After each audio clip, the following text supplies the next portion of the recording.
From Bonnie and Clyde's bullet-riddled Ford V8 to James Dean's little bastard Porsche, some cars carry stories darker than their engines.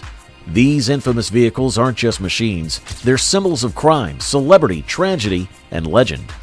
Which of these notorious cars fascinates you the most, and why? Let us know in the comments. Number 13. Bonnie and Clyde's 1934 Ford V8 Death Car.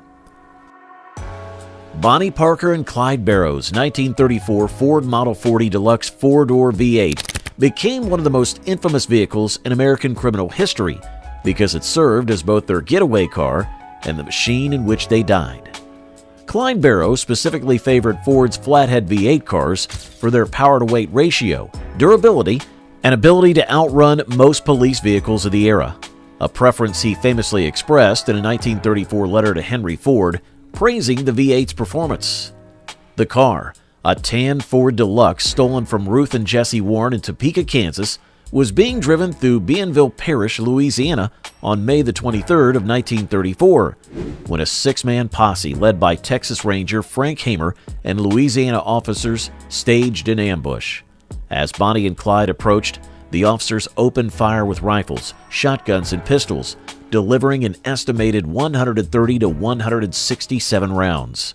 The Ford was left mangled, its body punctured repeatedly, with both occupants killed instantly.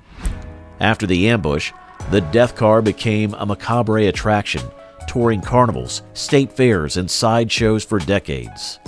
Its bullet-riddled body turned into a symbol of Depression-era outlaw mythology, reflecting America's fascination with crime, rebellion, and sensational media. Today, the preserved Ford remains a cultural artifact, illustrating how a single car can become entwined with criminal legend and national memory. Number 12. James Dean's Porsche 550 Spider Little Bastard. James Dean's 1955 Porsche 550 Spider, chassis 550-0055, became one of the most infamous cars in cultural history because of the actor's fatal crash and the eerie chain of accidents associated with the car's remains. Dean bought the lightweight, mid-engine Spider, one of only 90 built for racing. Its 1.5-liter air-cooled flat-bore Furman engine made around 110 horsepower, giving the 550 an exceptional power-to-weight ratio and agility on the track. Dean had the car customized with the number 130 and the nickname Little Bastard, a phrase reportedly used by friend Bill Hickman and adopted by Dean as a mischievous badge of identity. On September the 30th of 1955, while driving to a race in Salinas, Dean collided with a 1950 Ford Tudor at an intersection near Cholame, California. Dean died almost instantly from the impact, making the Spider a symbol of both rising stardom and sudden tragedy.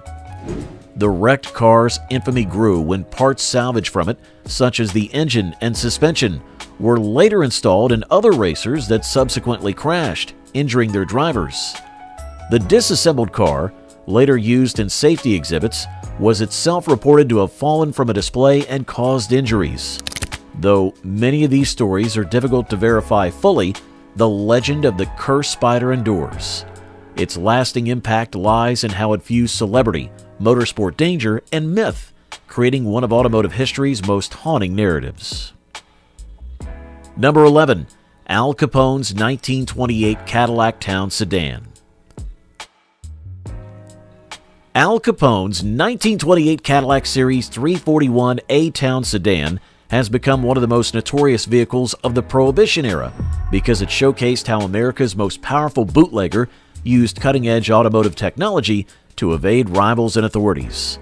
Capone commissioned extensive modifications to the otherwise conventional luxury Cadillac. The car received approximately 3,000 pounds of added armor plating, much of it hidden behind the body panels, and 1-inch thick, bullet-resistant glass, features rare outside government or military use at the time. Its V8 engine and reinforced suspension were upgraded to handle the extra weight, maintaining drivability despite the massive load. Capone's Cadillac also incorporated offensive and deceptive elements, green police-style flashing lights, a siren, and a radio receiver that allowed his men to monitor local police broadcasts. These additions reportedly enabled Capone to impersonate law enforcement when necessary and to navigate Chicago's streets with near impunity. After Capone's imprisonment on tax evasion charges in 1931, the car was seized by federal authorities. During World War II, the U.S. Treasury briefly used it to transport President Franklin D. Roosevelt until a dedicated armored vehicle became available.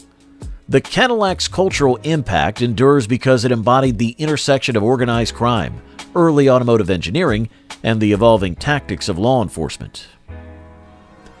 Number 10. John Dillinger's 1933 Essex Terraplane 8.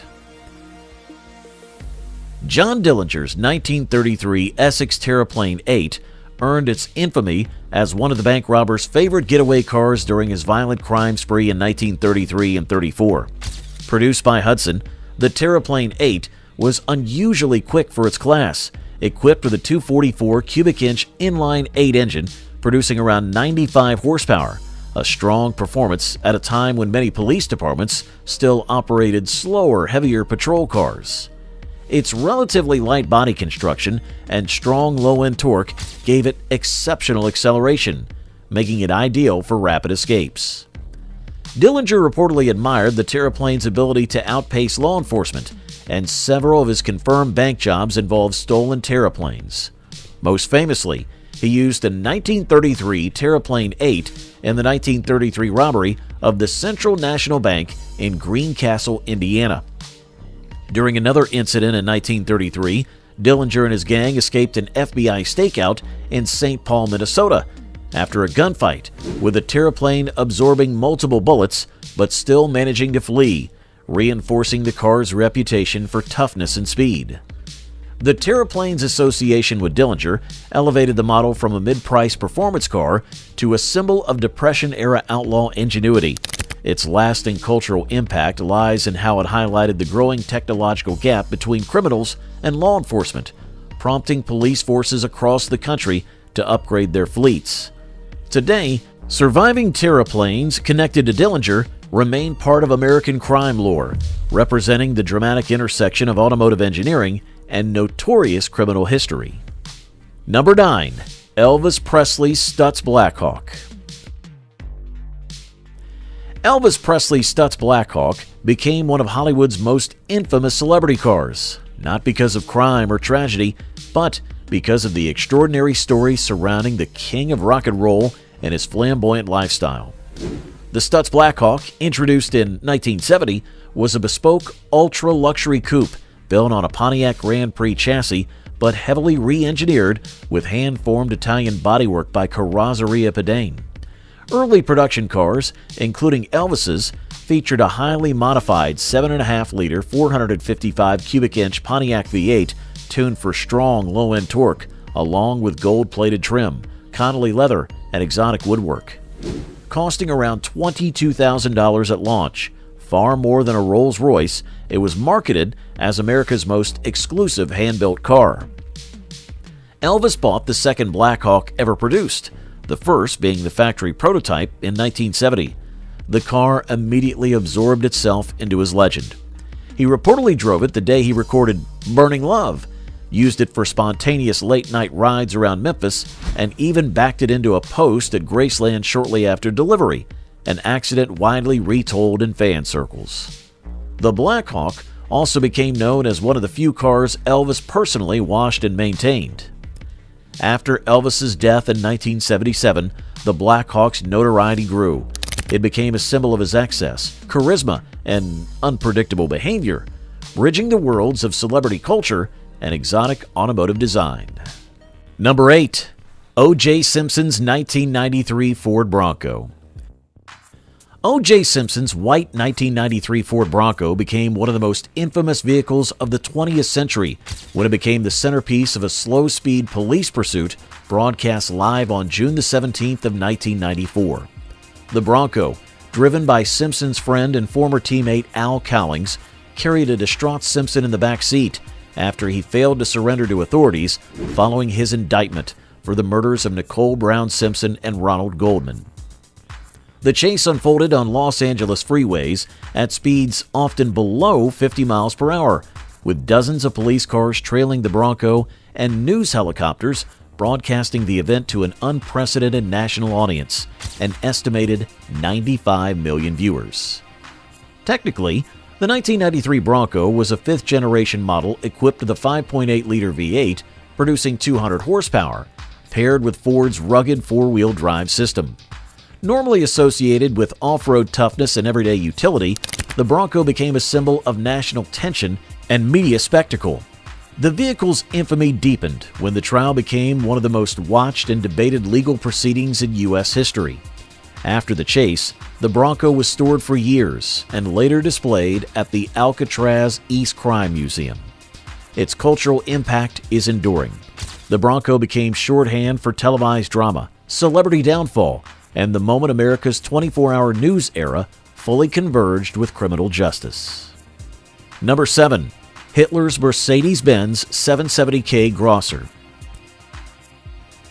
The Mercedes-Benz 770K Grosser W150 remains one of the most infamous automobiles in world history because of its direct association with Adolf Hitler and its role in Nazi propaganda.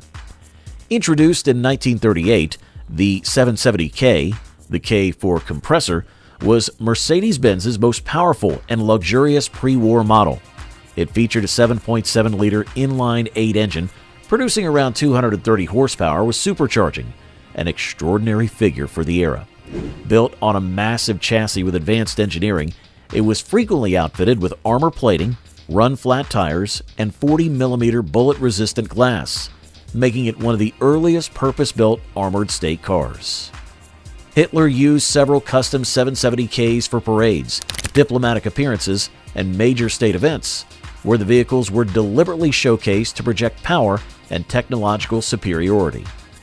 The open-top parade configuration allowed him to stand and give the Nazi salute, making the car inseparable from the imagery of the regime.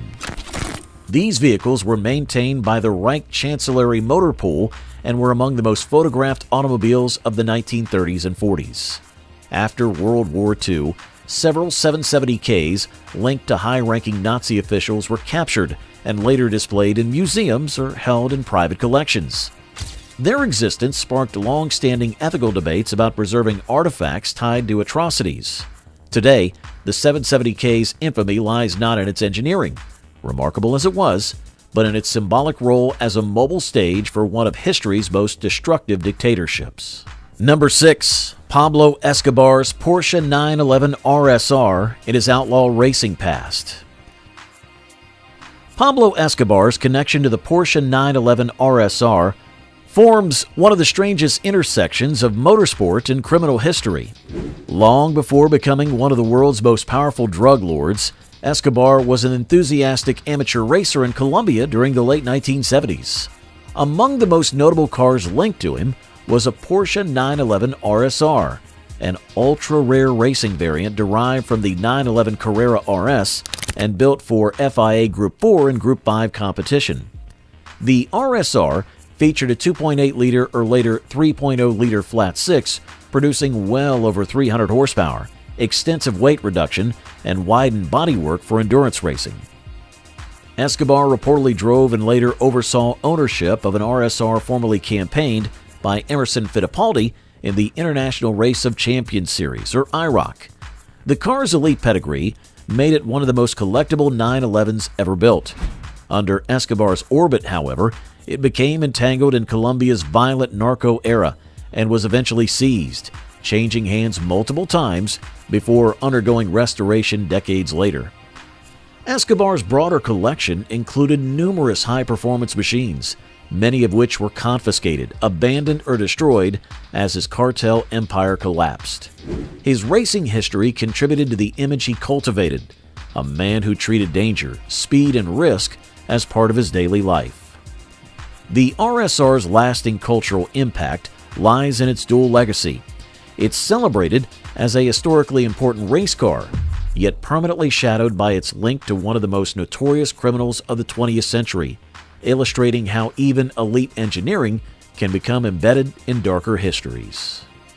Number 5. Janis Joplin's psychedelic Porsche 356. Janis Joplin's 1964 Porsche 356C Cabriolet became one of the most recognizable and infamous celebrity cars of the 1960s. Not for criminal activity, but for the turbulent stories tied to its ownership and the tragic end of its driver. Joplin purchased the car in 1968 and soon had it custom painted by her friend Dave Richards in a bold, mural-style psychedelic pattern featuring butterflies, landscapes, stars, and portraits. The once white 356C, powered by a 1.6-liter flat